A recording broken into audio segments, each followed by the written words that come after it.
All my board members here? Yeah. Okay, CCTV's ready, so we're going to go ahead and bring this meeting to order. This is the August 12th, 2014 regular meeting of the Salem Keizer School Board. First order of business is to stand for the Pledge of Allegiance, please.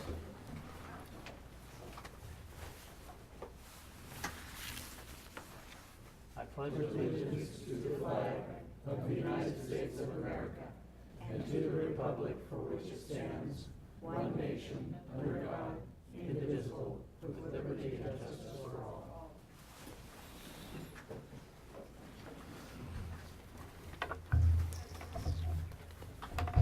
Roll call, please, Christy. Rick Kimball, Here. Nancy McMorris Audix, Here. Chris Brantley, Here. Jeff Fayville, Here. Jim Green, Here. Paul Kylo, Here. Chuck Lee. Here. Okay, agenda modifications, there are none for tonight's agenda. Does anybody have any modifications? Okay. Let's move on to Spotlights on Success for July and August, and traditionally during the summer months, we do not have any Spotlights on Success, so we'll take a hiatus today and come back in September with our first ones for the school year. Audience communications on agenda items is next. Christy, do we have anybody signed up to speak on agenda items?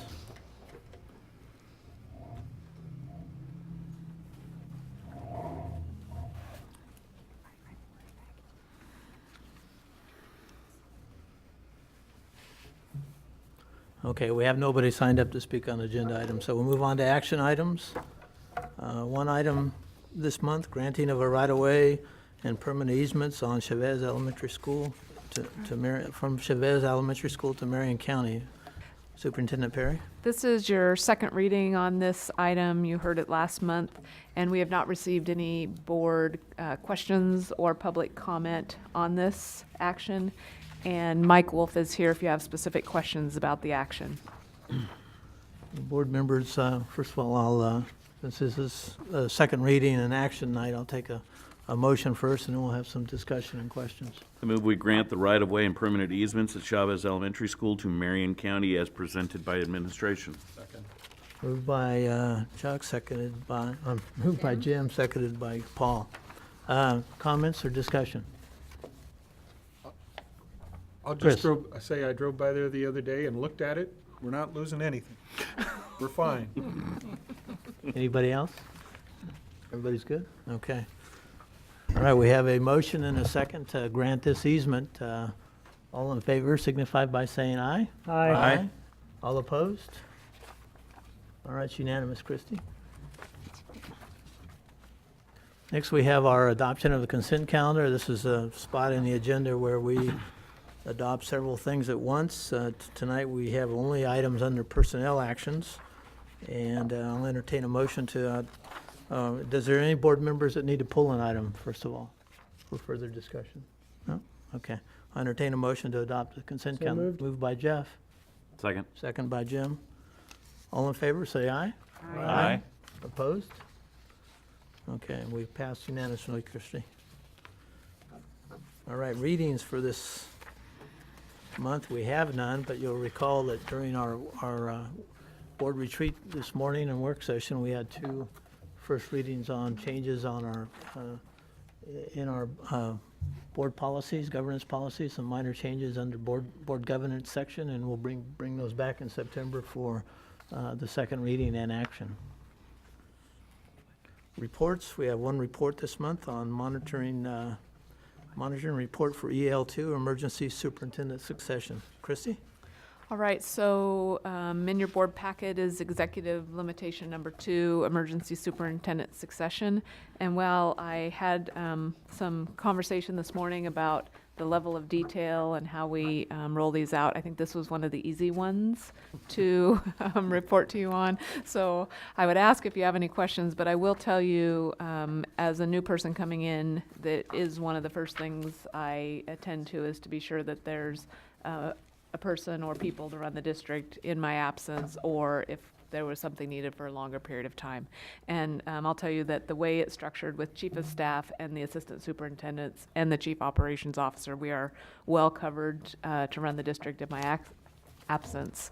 So with that, that's my report on executive limitation number 2. Okay, I'll remind the board that executive limitations are part of the total package we consider in the evaluation of the superintendency. Is there any questions, clarifying questions or of Christie on this report? Okay, I'll be looking for some kind of indication of consensus, thumbs up traditionally, that it's an acceptable report. Okay. We have consensus that it's acceptable. Thank you, Christie. Next, we have information items. In the board plate, we have 2 items. The first is a report on the Salem Keizer Public Schools Head Start pre-K program, pre-kindergarten program. We're not scheduled to receive a oral report on it, but Stephanie is in the room, correct? Correct. Yes, in case Stephanie we have Wetzel any is. questions. Any questions or comments from the board on this item?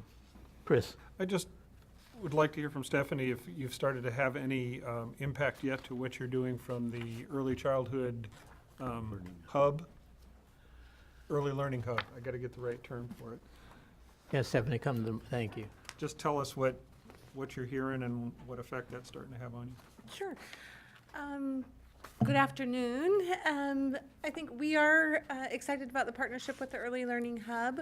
We're in process of working with them on several funding opportunities. One of is a grant that they received for kindergarten partnerships and innovation grant, and we're just starting the process of what that looks like and continuing to partner with them in some of those funding. So we'll know more this fall as things roll out, but right now we're excited as things have kind of started picking up speed. Is Lisa on duty? Is she working? Yes, so Okay, Lisa she's- Harnish is the new executive director for our early learning hub that will serve Marion and Polk County. For those of you that don't know, Lisa is also on the board for the Salem Keizer Education Foundation and is one of the co-chairs of Awesome 3000 every year. So that's, I know, I couldn't be happier that she's the Yeah, one that's we're going to be running. excited. Yeah. Jim? I just have one question, Stephanie. Sure. Looking at the report here, it looks like we're going to add an additional 20 students to the previous enrollment for the upcoming school year, but we're not adding sites. That's just 20 students sprinkled amongst those various sites that we currently have. Right, so we're trying to maximize the space use as much as possible. So we looked at our existing space and we're able to use, to look at adding a PM session to a site Great. that was already serving students in the morning. So Great, not- thank you. Any other questions? Nancy? And how long is our waiting list? We haven't seen current numbers yet for this year. We're working on enrollments as we speak for fall getting started. So as soon as we get up and enrolled, we will have a waiting list, but we don't know what that number looks like yet. So what was it last year? We ended the year, I can get that to you, but I know we were over 150-ish students. And that's, the limitation is funding? Funding. So we're funded through Oregon Department of Education and receive funding for the number of spots we have. It seems to me we need to get to a place where 100% of the kids who qualify are served. That's what the Early Learning Hub is about. Can I ask one follow-up? Could you speak just for a minute about those P3 grants and those the 5 schools or 9 schools in Salem Keizer we're Sure. serving with those 2 funding sources? Sure. We received a P3, which is prenatal 3rd grade alignment grant last year that was focused on 5 of our highest need elementary catchment areas. We received a follow-up grant this year that'll be looking at increasing P3 funding at those 5 schools. And then our early learning hub is focused on, with their kindergarten innovation grants, on 9 of our highest priority elementary catchment areas. So there is some overlap between the P3 work that we're doing and the early learning hub, and we're trying to maximize resources and funding and provide as much support as possible. Thank you. Any other questions? Thank you, Stephanie. Thanks. Okay, the second item under information is our calendar, upcoming meetings, and you'll note that we do have a work session in 2 weeks on August 26th, and the topic is going to be the PERS pension bond savings, potential of getting savings through bonding out some of our PERS debt, okay? So we'll have a work session on that in 2 weeks, so make sure you keep that open on your calendar. Okay, that's information items. Next is the audience communications on non-agenda items. In this part of the meeting, we take public testimony on items that are not on the agenda, and We have 3 people signed up to speak, and as I call your names, if you can come forward to the podium and give us your name and address for the record. And please limit your comments to 3 minutes. We're using timers this evening. When the yellow light turns on, and the yellow light is up here on this apparatus, you will have 30 seconds to finish speaking, and when the red light turns on, which is the red light here, is your 3 minutes is up. We've asked our counsel, Paul Dekopoulos, to watch the time for us. Please state your name and address for the record. Jerry Krause, please. And if you have something to pass out to us, if you haven't given it to our assistant on the right here or on your left, please give it to her first. Thank you. My name is Jerry Krause, 5128 Klamath Court Southeast, Salem. Good afternoon. I wonder how many of you read this commentary in this Wednesday issue of the Statesman Journal, August 6th. I won't ask. I would like to ask you to raise your hand if you've read it before or seen it before, but by looking at your faces, I see maybe you haven't. It starts out, teachers feel powerless. This is a fundamental problem. With education reform in America, the people who are most important in a child's classroom feel they are ineffectively without a voice. Over here it says surveys, the most recently being a poll of 20,000 teachers conducted by Scholastic Incorporated and Bill and Melinda Gates Foundation, consistently found that teachers feel they are both voiceless and powerless over their profession. In the Scholastic survey, only a staggering small 5% and 2% feel they're heard at the state and national level, respectively. But now, I go back to the beginning, what happens at the local level?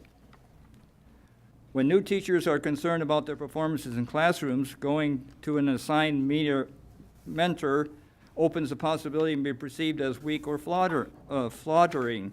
The additional fear is that an offhand remark that claims a newbie isn't hacking it will reach a supervisor.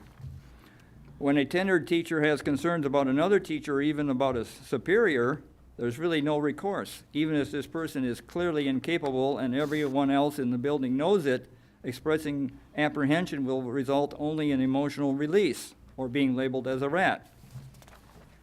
If these teachers' concerns about the curriculum, testing, or other changes they believe will affect their ability to do their job, they cannot talk all they want, but it will be guaranteed to fall on deaf ears. Even writing letters to the editor or otherwise commenting publicity on school can be off limits. If you have what you to say in any way negative about, let's see, absent or overbearing parents, the school administration, other teachers, the union,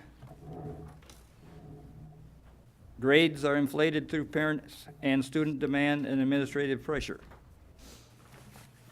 This is why we have had, I guess it was no child left behind, the federal government getting involved in the testing because the school districts are not monitoring the performance of their students relative to the grades they are receiving. That there was clear need that there was need to this, and I expect this is a little bit where a Common Core, which I'm not really going to here to talk about. I'm talking about what happens here at the local level and what you need to do to perhaps think about reforming your school district. That Jerry, your 3 minutes is up. Can you wrap it up? I guess Closing comments? I guess I really can. I wanted to tell you about, I will wrap it up by saying this is what a Nobel Prize winner and a scientist involved in the bomb that ended World War II, developing it. But I have to think what is to believe. Although I thought when about the witch doctors and how easy it would have been to check on them to notice that nothing really worked, I found that things even more people believe, such as that we have knowledge of how to educate. There are big schools of reading methods and mathematic methods and so forth. But if you notice, you'll see the reading scores keep going down or hardly going up, in spite of the fact we continually use the same people to improve the method. Thank you. Next is Maria Inez.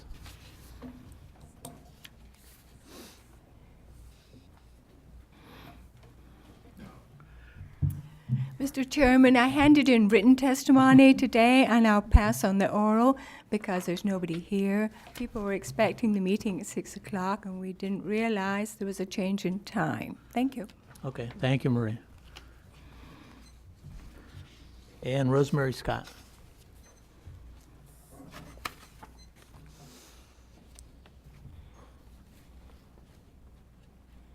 Mr. Chairman, members of the board, my name is Rosemary Scott. I live in Salem, Oregon, and I passed out an article from the Wall Street Journal, Making Math Education Even Worse. This was written by Miss Marina Ratner. She's a professor emerita of mathematics at the University of California at Berkeley. In 1944, she was awarded the International Ostrowski Prize in 1993 and received the John J. Carty Award from the National Academy of Science in 1944. And she's a member of that academy. Attached to the Wall Street Journal is math equations that were mentioned in the article. And I just, upon reading this, I find that a lot of different areas test the standards and they're not up to that state's standards. And I'm wondering who's benefiting from this if the students aren't getting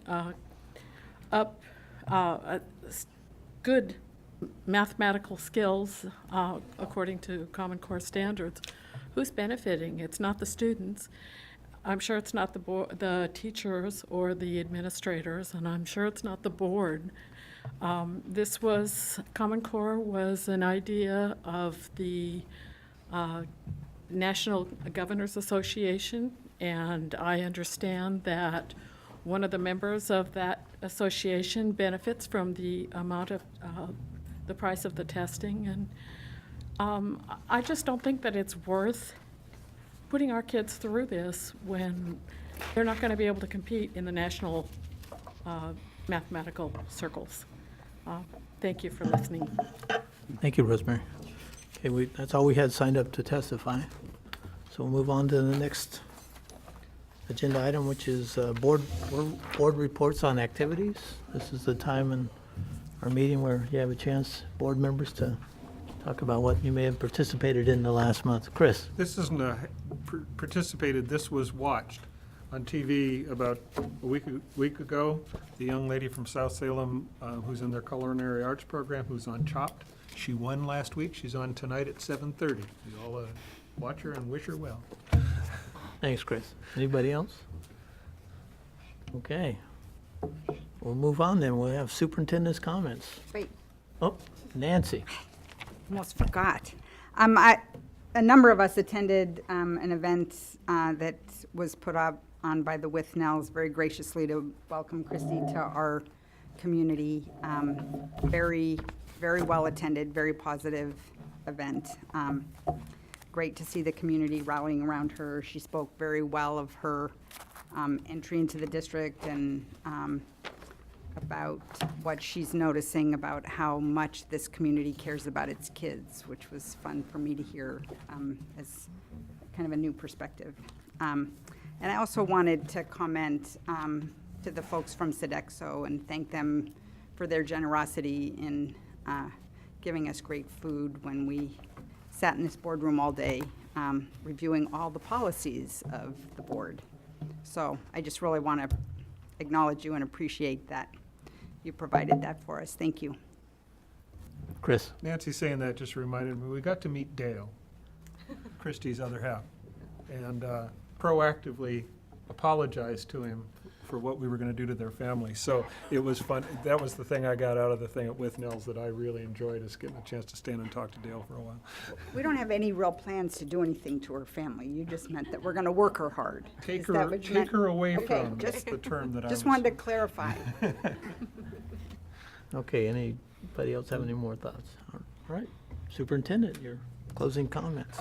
All right, so thank you for stealing one of mine.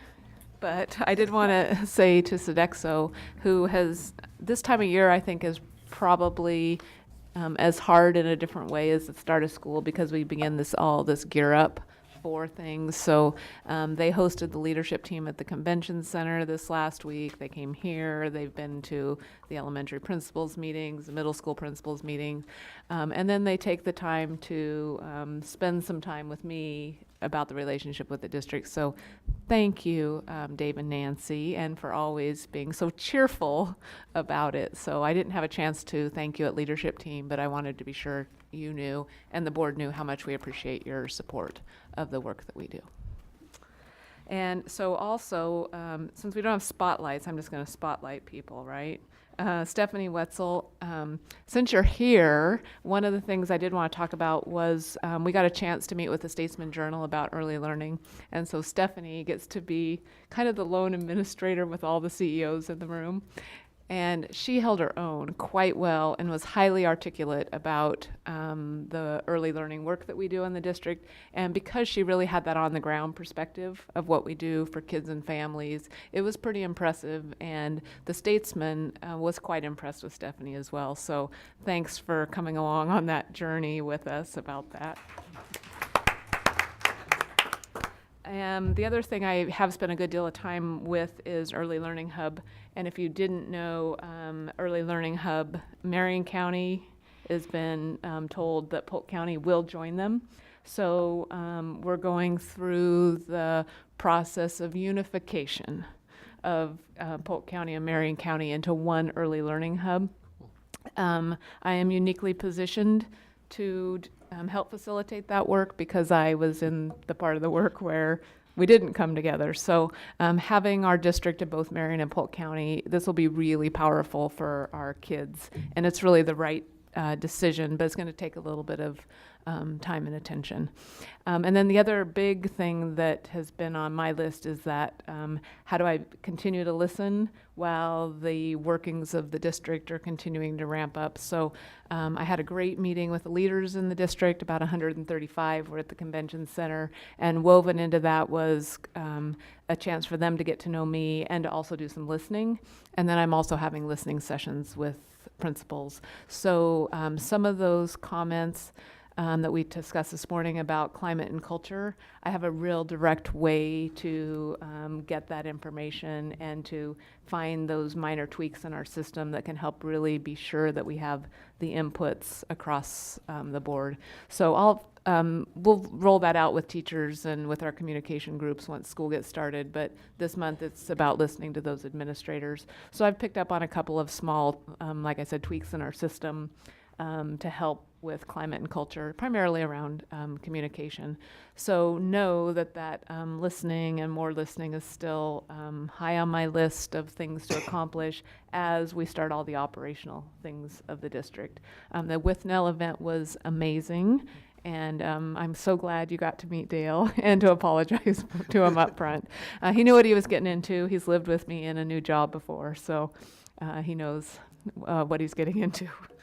I just will say he's lived with me for a long time. Other than that, I think it's we're just continuing that ramp up to the start of school. We're really working at the cabinet level of how we get closer to the work and to really understand the challenges that are out in our schools. And our first step in that was to have about 10 elementary principals speak with us in a kind of a professional learning communities opportunity at Cabinet. So I think we're on the verge of some really exciting work and exciting conversations. And I just get a little more energized about the work I get to do here every single day. So thank you. Thank you, Christy. And before I adjourn, I want to thank the board members for giving up their day to come and sit through our policy discussion and give up your whole day to do that. Some of you have other things that you need to be doing, so I appreciate that. Thank you. With that, we're going to adjourn.